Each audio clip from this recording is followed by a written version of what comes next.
നമസ്കാരം. ഞങ്ങളിപ്പം ഇവിടെ ക്രൗൺ പ്ലാസ ദുബായിലാണ്. Deira Dubai. അപ്പോൾ ഇദ്ദേഹത്തെ കണ്ടു. നമ്മളെ നാട്ടുകാരാണ്, മഞ്ചേരി. അദ്ദേഹത്തിൻ്റെ പ്രസ്ഥാനമാണ് ബോൺവോ. ഞങ്ങളിവിടെ വേൾഡ് മലയാളി ഫെഡറേഷൻ്റെ 5ാമത് വേനിയൽ കൺവെൻഷൻ കൂടാനായിട്ട് വന്നതാണ്. ഇതാ നിൽക്കുന്ന ആൾക്കാരെല്ലാവരും ഒന്ന് പരിചയപ്പെടുത്തും. വേൾഡ് മലയാളി ഫെഡറേഷൻ്റെ ഗ്ലോബൽ പ്രസിഡന്റ് ആയിരുന്നു ഇന്നലെ വരെ.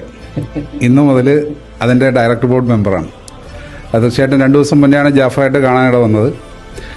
ഞാൻ വർക്ക് ചെയ്യുന്നൊരു കമ്പനിക്ക് ഇതുപോലെ തന്നെയുള്ള ട്രാവൽ ഇൻഡസ്ട്രി ഉണ്ടെങ്കിലും ഇവിടെ വന്ന് ജാഫറിൻ്റെ സർവീസാണ് ഞാനെടുത്തത്. എൻ്റെ പേര് സുനിൽ, ഖത്തറിൽ നിന്നാണ് വരുന്നത്.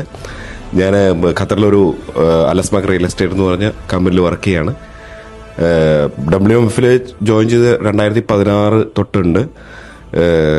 ഖത്തറിലെ പ്രസിഡൻ്റായിരുന്നു. ഇപ്പോൾ മിഡിൽ ഈസ്റ്റ് വൈസ് പ്രസിഡൻ്റാണ് ഇതുവരെ. ഇവിടെ എനിക്ക് വരാൻ ബോൺവാനെയാണ് വിസ എല്ലാം അറേഞ്ച് ചെയ്തത്. ഞാനിവിടെ കോൺടാക്ട് ചെയ്തത്. ബിജു പോൾ, ജപ്പാനിൽ നിന്നാണ്. ഞാൻ ജപ്പാനിൽ 30 വർഷമായിട്ടുണ്ട്.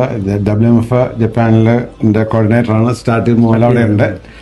പിന്നെ ഇതുപോലെ ബോണുമായിട്ട് പരിചയപ്പെടാനിടയായാലും ഭയങ്കര സന്തോഷം. എല്ലാ കാര്യം. എൻ്റെ പേര് പ്രിൻസ്. ഞാൻ BNA ഓസ്ട്രിയ.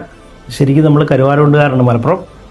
പിന്നെ വേൾഡ് മലയാളി ഫെഡറേഷൻ്റെ തുടക്കക്കാരനാണ്. ഇപ്പം ഫൗണ്ടർ ചെയർമാനായിട്ട് വർക്ക് ചെയ്യുന്നു. എൻ്റെ പേര് ഫിലിപ്പ്. ഞാൻ സൗദി അറേബ്യയിലാണ്. 167 രാജ്യങ്ങളിൽ മലയാളികളുണ്ട് എന്നുള്ളത് ലോകാത്ഭുതമാണ്. അതാണ് ശരിക്കും എനിക്ക് തോന്നുന്നത്. അത് WMF ഒരു ഗിന്നക്സിനൊക്കെ വേണമെങ്കിൽ അത് ശ്രമിക്കണം എന്നുള്ളത്. ദോഷം എന്താ അറിയോ, അതിൻ്റെ പ്രിൻസേട്ടനാണ് അതിൻ്റെ ഫൗണ്ടർ. അതിൻ്റെ ബാക്കിയുള്ള പ്രസിഡന്റുമാരൊക്കെയാണ്. ഇവരൊക്കെ ബോൺവോയിലെത്തി. അത് കണക്ട് ചെയ്യാൻ പറ്റുന്നത് ബോൺവോ ഉണ്ട്.